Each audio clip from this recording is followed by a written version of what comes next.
it's your girl Cards. Yeah, and it's Jumaane, also known as Juby and Watchner. Is always Arsenal. Two games, two defeats, two nils. We haven't scored. I think this is the first time forever that Yeah. Arsenal started a campaign without scoring at all. So scoring is an issue yet again. We haven't won a game yet again. And we lost at home in front of a somewhat packed Emirates Stadium. Yeah. Very But- disappointing. Very disappointing.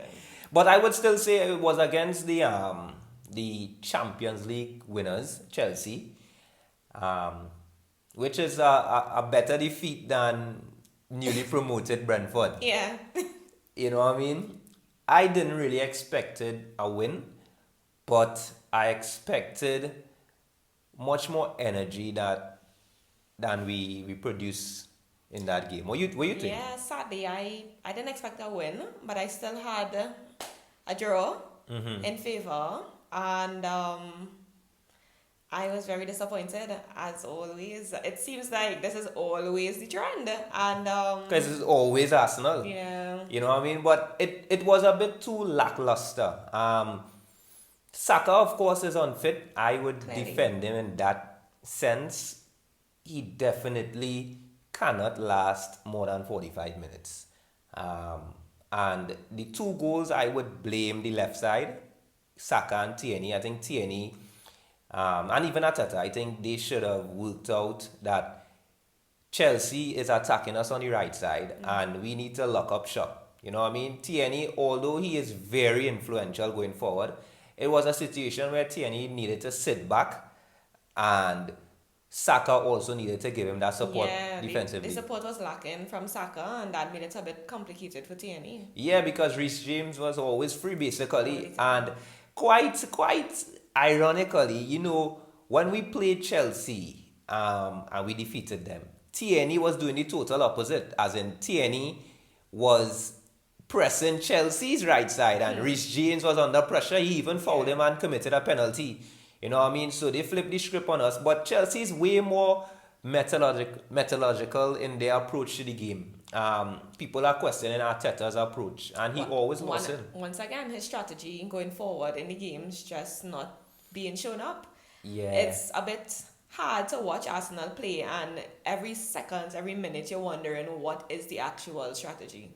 What is the strategy? And that is why a lot of people are calling for Arteta to just resign. I still with him, because Arteta is yet to really have at least 90% of his players that he The wants to actual work squad with. that he wants to work with. Yeah, I know we have like about 9 players absent from the squad. Some due to injury, some due to coronavirus. And yes, some people may say it's an excuse, but it's the facts. You know what I mean? We don't have that kind of squad where we could really substitute and have a decent enough game. If we're missing 2 players, that is pressure It's for still us. too much, yeah. Yeah, that's a total Yeah. handicap for us. And that is why I would not still criticize Arteta entirely, because we yet to have that crop of players that we could say, boy, nah, his plan's not working. So let me ask you a question then. Let's say fast forward 2 weeks from now, all players recover from COVID. We have no new sicknesses. We have no one that's injured. And it's the full lineup that he expects. Do you expect to see a difference? I expect a difference. Here's why. I mean, it's obviously not a perfect world, so most teams, all teams would never have 100% of their players available. But in Arsenal's case, we can't afford to miss some players. Now, if we have, let's take for instance, if we have Thomas Partey available, we have Aubameyang, who has been out of form, but Aubameyang fully fit, Saka fully fit, and we have our back line. I prefer Ben White and Gabriel. You know what I mean?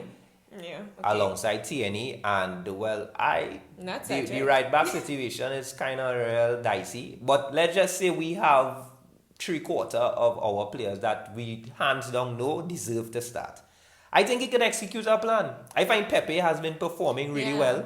You know what I mean? And that was a work in progress, and we are actually seeing results. I mean, it's not resulting in goals or But assists you're because the seeing team, work, yeah. yeah, the team generally not producing, but you're seeing the work in Pepe. And if you look back to when Arteta came into the squad, he really wanted players to start to work a bit harder. Yeah. So maintain your skills, maintain your flicks, maintain your tricks. But he getting Pepe to work harder. Yeah. You know what I mean? Pepe is pressing. Pepe is Yeah, that's pressing true. and he's running back and defending. And he's still making good plays. So I still feel I supporting Arteta with that one. He don't have all on the table to really play his cards right. And fans keep on criticizing. We don't have that kind of squad where we could just flip the script. Of course, he should have at least play a little bit more defensive. But he took a chance with the attacking youths. Martinelli, who we have been calling for, Smith Rowe, Pepe, and Saka started. And we just get beat up from a bigger team. What do you think about the midfield though? The midfield, I like Sambi. Sambi, he kind of unorthodox in his way, but Sambi is a good player. Now it would be really tricky to see who would start when Partey returns because, of course, Partey is the more senior player. Yes. And I'm looking forward to Partey because he actually had a good preseason, before he got injured. And Partey is a big player. He had to adapt to the Premier League and a new team, of course, and a struggling team. You know what I mean? So I can't really fight out Partey's performance last year. But I'm looking forward to Partey being in the midfield with Lokonga. You know what I mean? Xhaka probably may still start alongside Partey, and probably Odegaard would be right in front of them. I'm not too sure what would happen with Smith Rowe. But if we have those options, we can experiment more. Yeah. And we can execute the plans. You know what I mean? But what we going to do, the transfer window is still open, which leads us to our small talk. And earlier this week, we uploaded a small talk video on YouTube. You could check it out. And we could also check it out on our IGTV, the small talk segment. And what was the topic? Why Kroenke out isn't so simple. Some people still calling for Kroenke truth. Yeah. And we need to understand that it's not so simple. This man basically, he owns 100% of Arsenal Holdings Limited. And Arsenal Holdings Limited owns the football club alongside a number of other Subsidiary companies, yep. So it's not so easy to just say Kroenke out, Yeah. Now, he have to pack his bag and leave. But I don't think he's willing to do it. And I'm not too sure what we can do. Again, we tried the protest. We tried the hashtags. I don't know. Yeah. Tough.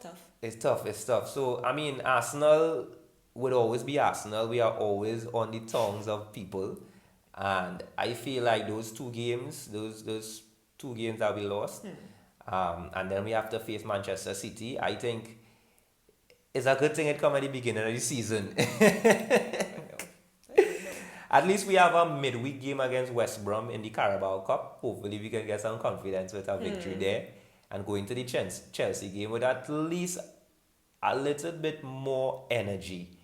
You know what I mean? Of course, Manchester City, hands down on paper, is a better team. But we could learn from our mistakes in those first two games and jump out. Definitely. Yeah, and hopefully the transfer season, transfer window works in our favor. I know they're saying we spend the most, but don't look at it like that because we need the most help. Sadly. So watch now. It's always Arsenal.